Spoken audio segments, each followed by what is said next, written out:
Australia, Canada. Two gigantic countries with low populations, incredible living standards, and friendly, welcoming people. Welcome back to the Geography Bible. I'm Sam, your narrator for the video. In this video, we'll be comparing two countries which are actually quite similar, but geographically are nowhere near each other. Then, once you've watched the video and dropped a like, of course, we will then ask you which one you'd rather live in and which one you would rather just visit, and why. We will compare their demographics, geography, economies, quality of life, and of course, we'll throw in some interesting facts along the way.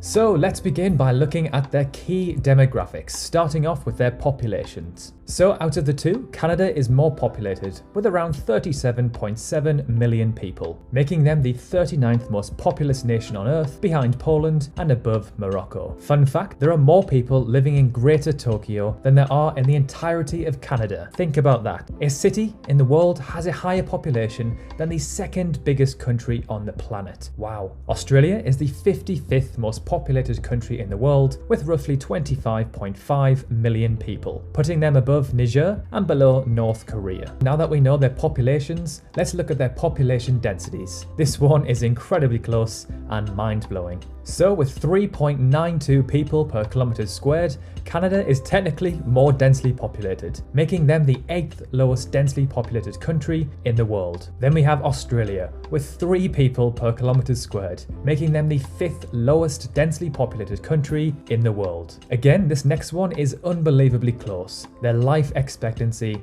at birth. So Australia just takes the win here at just under 84 years, followed by Canada at just under 83. This means that Australia has the 8th highest life expectancy in the world and Canada is in 16th place. But are you ready for another crazy fact which actually counteracts the previous information? Which country in the world do you think has the highest cancer rates? I'll give you a clue. It's a country with lots of sun and generally quite a pale skin population. It is, of course, Australia. And then in 11th place, Canada. And finally, for demographics, let's look at the average age of the population. Now, a younger population is generally a better thing. This means a younger workforce and less of an aging population to hinder the economy and healthcare system. So Australia wins this one with an average age of 38.8 compared to Canada's 42.4. Alright, let's now move on to their geography, starting off with their total land area. This section should be interesting because they are both gigantic. Being the second biggest country on Earth, only behind Russia, Canada has a staggering just under 9.1 million kilometers squared total land area, compared to Australia's 7.7 million, which makes them the 6th biggest country in the world. While Australia is an island, it is considered a continent, but it technically is the biggest island on Earth. For a visual comparison of these two countries, let's hop over to thetruesizeof.com, where we can see the true size of these countries side by side. It is difficult to represent our 3-dimensional world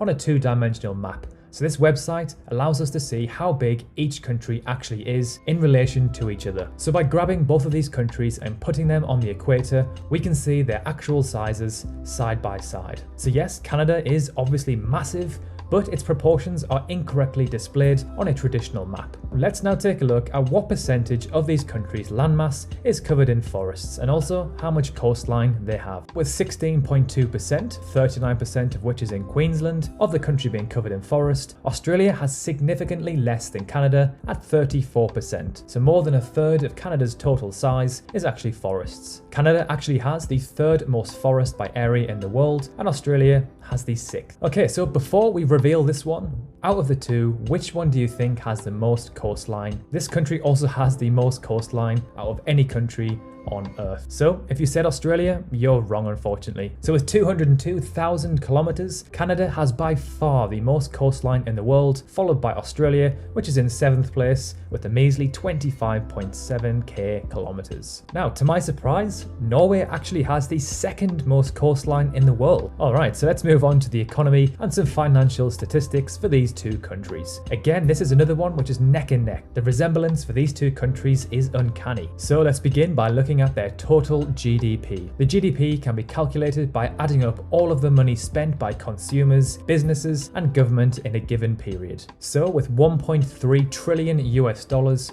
Australia has the 13th biggest economy in the world, which is actually very impressive considering their population is only 25.5 million. This puts them above Spain and below South Korea. Then, with 1.65 trillion, Canada is the 10th biggest economy in the world, behind Italy and above Russia. However, Canada's economy is actually growing faster at just over 3%, and Australia just under 2%.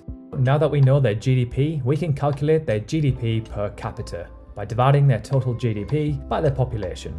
Australia actually takes the win here, with around 55,000 US dollars per person, compared to Canada's 46,200. So the personal wealth of the average Aussie is around $9,000 more than the average Canadian. However, Australia is the 16th most expensive country to live in the world, compared to Canada, which is in 24th place. So this probably balances the two nations out. And to end the economy section, let's have a look at some quick fire statistics.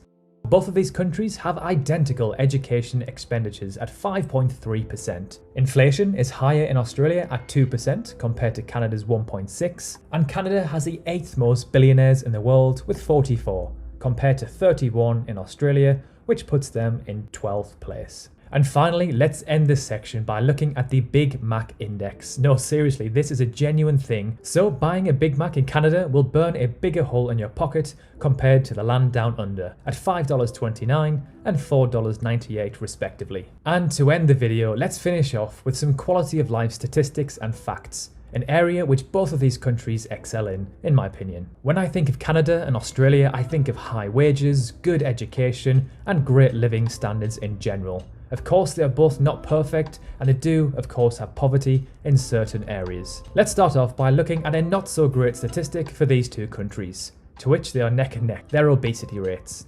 They pretty much have the same percentage of their adult population classed as obese, at a roughly 29%. This comes to no surprise as both of these countries indulge in a 21st century Western diet, and Aussies sure do love their meat, beer, and barbecues. Australia has more physicians and hospital beds per 1,000 people, with 3.8 and 3.59 respectively. When it comes to school life expectancy, Australia is ranked as the number 1 in the world. The school life expectancy, or the SLE, is the total number of years of schooling, this is primary to tertiary, that a child can expect to receive. So with a staggering 23 years, Australia takes the win here. Canada sits in equal 7th place, with many other countries at 17 years, which is still very impressive. Australia just misses out on the top 10 happiest countries in the world in 12th place, which coincidentally sits behind Canada in 11th place. When it comes to the Global Peace Index, Canada ranks as the 6th most peaceful country on Earth,